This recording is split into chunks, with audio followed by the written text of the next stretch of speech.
Hey there, my name is Jason Van Orden. I live in New York City. I'm a business and brand strategist for thought leaders, speakers, authors, consultants, executives, people like that. And I just wanted to record a quick video because Jim asked me to share with you an insight that I've picked up from my years of being an entrepreneur. Let's see, I've been an entrepreneur for 15 years now. Been able to start and grow, and also some of them didn't grow, but a number of businesses. A few of them have definitely been successful though, which is nice. And what I wanted to share with you was that what I think is the most important skill that you can have as an entrepreneur. This is, I think, a question that gets asked a lot is like, what makes for a successful entrepreneur? Is it confidence? Maybe is it imagination? Is it grit? Is it resilience? Is it determination? All these words and skills and traits that might come to mind, and those are all good things. But if I were to say what one word or skill is that's just the most important to the success of an entrepreneur, that word might be a little unexpected to hear, but the word that I would come up with is empathy. And in order to explain why that is, I just want to quickly point out what I see as the definition of a successful entrepreneur, and that is simply as someone who creates a solution for a specific audience to fulfill an unmet need.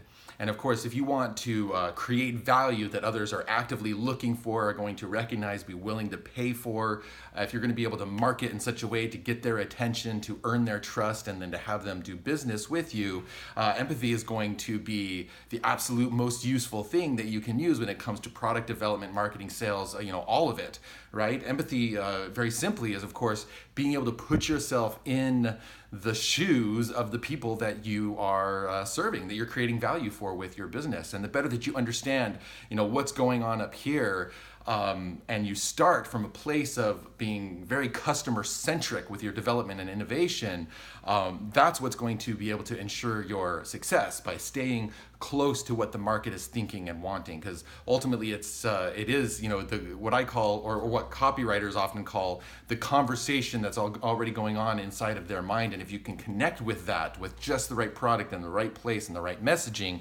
that's when people are going to be very excited and actively doing business with you, right?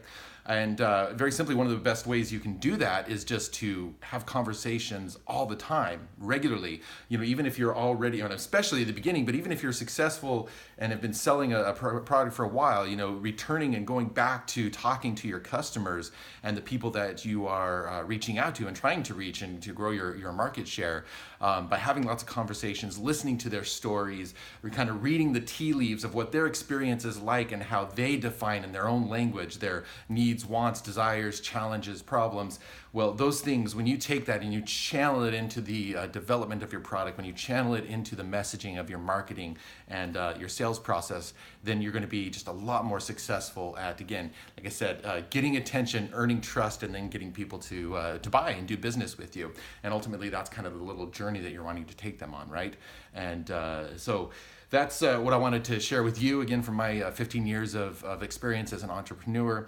And that's what drives me every day, is to find those unmet needs and to help my clients find and solve and fulfill those unmet needs, because I get the opportunity to work with a number of people with fantastic, innovative, visionary ideas that solve significant problems in the world. And there's a lot of people out there, big and small markets that have problems that are just waiting for the right idea or solution to connect with them. So I hope you can also kind of latch into that as a motivation and idea for your own pursuits. And I definitely assure you that if you keep that in mind, then it's going to serve you well on your journey as an entrepreneur.